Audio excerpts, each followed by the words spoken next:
morning, Cookie. How are you doing? I'm good. Thank you for taking the time to do this interview with me. You know my usual first question. I'm always intrigued by people's usernames. Why Cookie, if you mind sharing with us?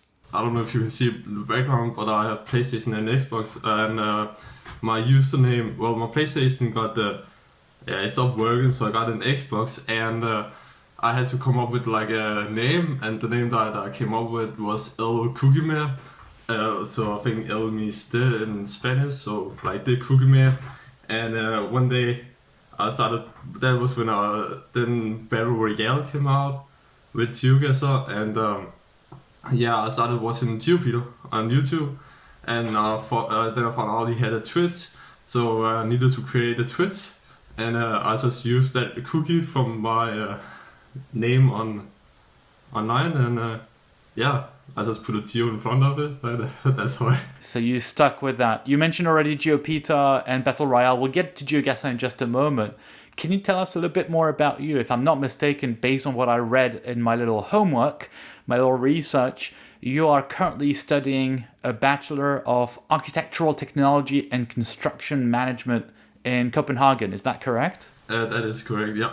What else can you tell us? Yeah, it really keeps me busy and stuff, so that's why I'm not able to play as much as I used to, and kind of been slowing down on recording videos and stuff because there's a lot of things to do, and we are getting close to the exams, like within a month, so definitely busy with doing 3D models and everything like that, and yeah. Are you in your final year of your Bachelor? No, I started last year summer. What's the plan after your studies? What does it lead to in terms of jobs, or what are you interested in? I mean, I've always been interested in like building things. I would love to design buildings and like build them and like be able to just drive down the street and say, "Oh, I built that" or something. That could be fun because I know some from my family are also in like the building industry, and they have showed me what they have been a part of building. So I think that's really cool, and yeah, I really love it, and it's really fun to study. How did you get interested with that field? Is it because of what you mentioned, that your family is already somehow in the construction business and it was a natural thing for you to study, or did you have another appetite as you grew up to be interested in that area? I mean, I've always had it's always been cool to go around and look at buildings and see some unique architecture, like even when traveling to other countries, when I was in Barcelona, there's a lot of cool buildings, even the what's it called, the Sagrada Familia, La Sagrada Familia. Yeah. I love the architecture of the stuff, and I just wanted to be I want to be able to build that, design that, have fun. I think it also comes from me playing Minecraft, but but only Minecraft Creator, where I would build stuff and everything. And we had a competition in my school, I think 6 years ago or something, where we had to build an addition to a school, and I built it, and it was very good. It got on the front page of a paper for new people who joined the school. So I thought that really made me happy, or also feel it encouraged me to continue down the path to become something in the building industry, because they started to the front side to introduce new people to what we were doing. So I think that's pretty cool, and yeah. In addition, you're also based in Copenhagen. Are you Danish yourself? I see a huge Denmark flag behind you. I am Danish, I'm Polish, and I'm Ukrainian. Oh, interesting. An interesting mix. So do you have the 3 citizenships, or is it origins that you have through family? Origins, I think origins, but the part of me that is Ukrainian is very little. It's mostly Polish and Danish. When people ask me, I'm mostly say Danish and Polish. But if they ask me, I would probably say Ukrainian at some point during the time. But yeah, mostly I say I'm 50-50 Danish and Polish. Do you speak and read Polish and Danish and maybe a bit of Ukrainian? Not at all Ukrainian. I think some of the words in Ukrainian are similar to Polish because of the Slavic language, I think. But yeah, I mean, I've lived in Copenhagen my entire life, so I grew up speaking Danish, talking Danish, so I can a little bit of Polish, not too much, but I feel like I can relatively understand what people are saying when they speak it. But it's kind of like weird because I have to kind of go down there on holiday, and it's just like for 1 or 2 days I just need to get back into it, and then I can kind of understand most of the conversations. And I try to speak mostly, but if not, then I'll just ask my mom to translate because my mom is Polish and my dad is Danish, so that's where it comes from. Unfortunately, in Geoguessr, it doesn't help much. Everyone recognizes Polish because of the crossed L and some of the road signs which are so specific. So it doesn't give a huge advantage, does it? Nah, not really. I mean, sometimes I feel like it does. I mean, it has shown to give me some advantages, and because I can read Polish, but there's a few things where if I've seen the word a lot of times, I can kind of make out what it says. Because to me, when I look at Polish writing, it's just really confusing. I feel like it's not spelled as is like said. So it's kind of hard to read, but it can help a little bit, and I can kind of. It's easier for me to know if it's like a city or some other thing. So kind of helps a little bit. You mentioned you've traveled quite a bit. Where have you been to? I've been to a few places around Spain, which has been really fun.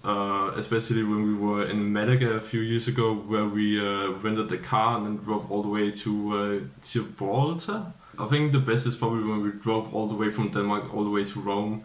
I think we stopped in Pisa as well and some other places, which was really nice along the way. I would love to sometimes go outside of Europe. I haven't really been outside of Europe, so one day, hopefully. What are some countries or areas you'd like to explore outside of Europe? Asia would be like Japan or something like that would be really nice. I would love to visit America at some point, would also be very nice. Probably Mongolia, would love to visit that. So let's talk about Geoguessr. You mentioned the fact that to get started with Geoguessr, it was when you were watching GeoPeter? The day Battle Royale got announced, one of my mates told me that they came out with Battle Royale and we just started playing instead of listening to the teacher. We just started playing and I wanted to become better at the game because I've always had an interest in geography. I wanted to become better, and I started watching, like, went on YouTube to see if there was stuff, and then I remember seeing like Peter's video with like bollards and stuff like that, and I really got intrigued by that and started playing a lot more. And I indeed noticed in your stats, as I was doing my little research, that you've played one of the highest number of Battle Royale countries games of most players I've examined. Do you know how many Battle Royales you've played? Countries, Battle Royale countries, games that you've played, without looking at your statistics. Do you have a sense of how many you've played? Probably, I mean, back in the day, it's been, I would like to say that it's been a long time since I've played it, but, countries, how many have I played? I think I've played, like, in total of just my games, I think I've played 5,600 games, and how many of those would be Battle Royale? Because I think that counts. I've probably played. Have I played 1,000? Yeah, probably 1,000 maybe. It's more than 1,000. 1,682 Battle Royale countries. Wow. Okay. So what do you do today now to practice? Since you're saying you're not doing that much Battle Royale anymore. What are you doing to practice? What do you enjoy playing? Like playing casual or jumping on some Discords and joining calls when I see people and just playing. Because I think you definitely learn a lot more when you play with people because they might know something that you don't know about. You learn some new methods and stuff like that. But sometimes in my school I just go on and I play. I think I play that new game mode which is called Quick Play. Quick Play is something I play where the single round, when you play a single round. Yeah, I just play that on expert and then I just try and guess as quickly as possible. And like I think a good thing is trying to I like testing myself to see how fast I can recognize the country. Because if it really helps sometimes when you can recognize the country really fast, and then if you do have signs and clues, then you can roughly find out them as quickly as possible because you already know the country and you know which part to look in and stuff like that. So I think that really helps. And I just tell them play that sometimes in school as well. So that's pretty much how I do it. Or I will just join some Twitch stream. I don't do that as much as I used to. Again, because of studying, which has really taken up a lot. But so I'll try and keep in touch with it. But I feel like there's definitely a lot of things I'm missing out on, and a lot of method that I need to get back. But I think I'm still not too bad. I'm definitely not as good as I used to be. I would say that, but I'll try and play a little bit every day and try and stay at a level, if that makes sense. Yeah, it makes absolute sense. So you're saying metadata is one area where you would need to catch up on the latest. Is there any other area or area of weakness that you feel that you could improve on? Maybe it's a country or a game mode like NMPZ or something like this? I mean, NMPZ is definitely one I could catch up on, especially America. It's such a large country, and I know there's a bunch of meta for it, and I tried to learn it over and over, but it's just really hard for me because I don't have the best of memories. Like, my memory is kind of fun because it's like when I'm studying, it's just one project I sit with and I just remember it because that's the only thing I'm working on really. Whereas Geoguessr, there's like things I learn, but then there's so long before I see it again that I just kind of forget about it, which makes it really hard for me to kind of try and learn it. So I think the more, if I was able to play a lot more, I would definitely try and start picking up those things, like US plates or highway signs. I know there are unique stuff like that. So America would definitely be one to learn a little bit more about. How would you like to see the game evolve? Do you have any specific recommendations or expectations in terms of features or things that would be really nice to see in the game? I really like the new quiz mode they came out with. It's kind of like, have you played Trivial Pursuit? Oh yes, I've seen this. Yeah. Yeah, it kind of feels a little bit like that, where you have the wheel and you have like I think there's 6 or 7 categories. I think it would be cool to if you could make that like a multiplayer thing, where you could play up to I don't know how many, but like a lot of people, and then test your knowledge against people. Another thing with it is like when you play the new quiz, you get a lot of scores. I think the maximum score you can get is 15,000 points for a quiz when you land on it. It would be really good to kind of see the stats on how well you do in them, and not just the points, because like there's a lot of the categories that I get a lot more than others, so I have like higher points, which kind of makes sense. But like an overall stats and kind of seeing how well I do compared to how many times I've had it and stuff like that would be really cool as well. The map runner, it would be really cool to see that also being like in a multiplayer way. I am at level 30 on map runner. I am yet to find it more difficult. I feel like in the early stages you really started to get new maps and no moving and different time frames, but I haven't seen any NPC rounds, so that could be fun to see if the further you get, you will start to get to NPC rounds. On Map Runner, I'm at level 45, and I can tell you it gets a little bit more tricky. Okay. I failed my first Map Runner mode, I'm ashamed to admit it. I think around level 40, because I got arrogant. When there was the map of Switzerland, there was one mode, one icon, it said Switzerland. But obviously, even if you're like 40 kilometers away from the actual spot, you lose a lot of points because the country's small. So I got tricked that way. I mean, I knew it, but I did not expect to lose so many points. And I think it made me lose the entire thing. So I had to restart it or whatever. So I agree with you. It's not that super difficult otherwise, but it's a different mode of playing. And you mentioned one thing around the quizzes. I believe, I just checked right now, if you go to the party mode, you can actually invite your friends to the quiz mode.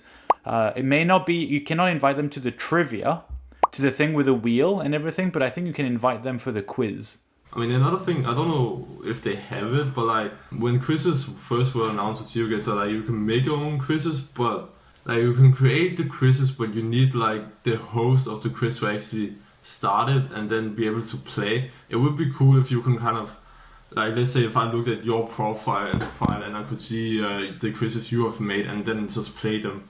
I think that could be a really cool addition as well. Kind of like, what's it called, Kahoot or something? Like, it's kind of like with maps, like if I click on a player's profile, I can see what maps they have. I think that could be a cool feature to have with quizzes as well. Agreed. Same question when it comes to the community. Anything that you'd like to see happen or evolve when it comes to the community? Not the game itself, but the people and the pro players around Geoguessr. Anything yet you'd like to see happen a bit more of or less of? Also, all my friends have introduced to Geoguessr. They say, "Why can we just Google this?" And I'm like, "No, you can't. That's cheating." You know, I've done the same, introduced others, and I realized they were using Google because they thought it was the normal thing to do. But despite that, they were not very quick, obviously, because when you start playing a lot of Geoguessr, you can still beat them. So even though it's not the standard way of playing, it still makes me laugh how they can be using Google, but they still can't find the actual country or the location within the country. Yeah, I mean, even when I told them not to Google, I can just, because when we play, we don't want to see each other's screens, so we kind of sit a little bit like at an angle and try to play, and then I can just see them get it on the phone and just like Google it, and I'm like, I have all answers to these questions. But I mean, for them, I think it's normally just fine that they do it because they don't really understand it yet, because they've just been introduced to it. But it's kind of fun. Let's briefly talk about your YouTube experience. I've noticed you have a bunch of videos there. What are you trying to get out of YouTube? How often do you want to publish videos? What is your rationale? What is your philosophy behind YouTube? What are you trying to do? To be honest, I don't really know. I kind of because I was just I think I've been in the community for a year before I started my YouTube, but there was a few people that said I should maybe start a YouTube, so I just kind of did it, and it's kind of been a fun journey. Yeah, I did try to get like an upload schedule and stuff like that, but it's just kind of hard, especially with uni and stuff. I'm not very good at pre-recording videos, and yeah, the ideas lately hasn't been really coming to me, so I feel like it's dying down. I definitely don't want to quit because I'm finding it quite fun to make videos and also do some solo videos and collabs and meet other people in the community. But I mean, I want at least one video out a week. There's definitely been times where I've been on holiday, or quite recently, I think I've only posted one video in a month. Maybe I'm not really. I think, yeah, I don't know. I'm not good at scheduling things. So whenever I have time to record, I'll try and record. And yeah, I don't want to feel any pressure. I want to try and make it as good as possible. Because when I look back at the start of my YouTube, I can definitely see one thing that has improved is my thumbnails and stuff like that. I think there's definitely still improvements to do with my editing stuff. I could definitely improve on. Yeah, I mean, I was just doing it for fun, and yeah, hopefully someone find it entertaining. Because yeah, I just find it fun in it, and I've been finding it also fun to find learn a new skill like editing. I think that's really cool. Agreed with you. I think it's, as long as you're reminding yourself to have fun doing this and you're learning a new skill, editing, creating better thumbnails, I think it can only add to your skill set. So that's great. What are your final few words for this interview? Anything you'd like people to remember or to take into account when they play Geoguessr, or in general? Any final few words? If you're becoming new to Geoguessr, I think a good way is to definitely try and join the Discord community as well as the Twitch, because you will definitely learn a lot from the Twitch streamers like Cinnamonique or Peter. Like, they really do have some very good tips, or even Habibs. He's doing like his geography universe where they slowly go through each country and you learn stuff. I think, and you also play with other people, which I think is always a great thing to do.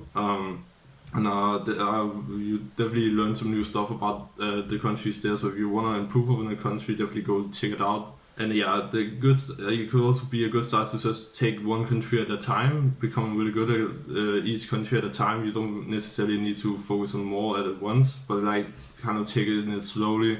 Also kind of learning, like, because we are learning that there's still a lot of region specific stuff and stuff like that.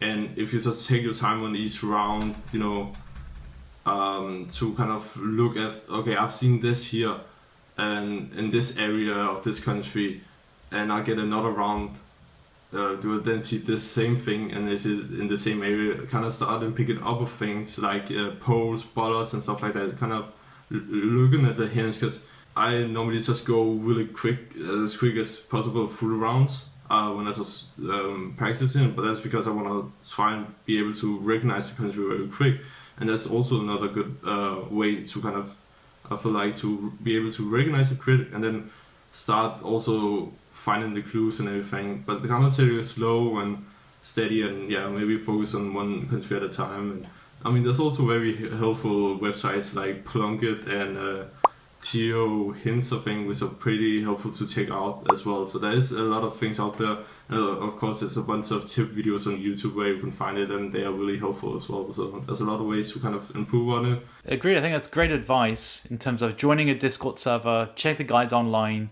Plunkett, Geo Hints, and then be systematic. Pick a country at a time, focus on specific items like bollards, and then try to increase your skills that way. I think that's very, very, very valuable advice on different ways you can improve your gameplay. Thank you very much. And thank you very much for your time again for this interview.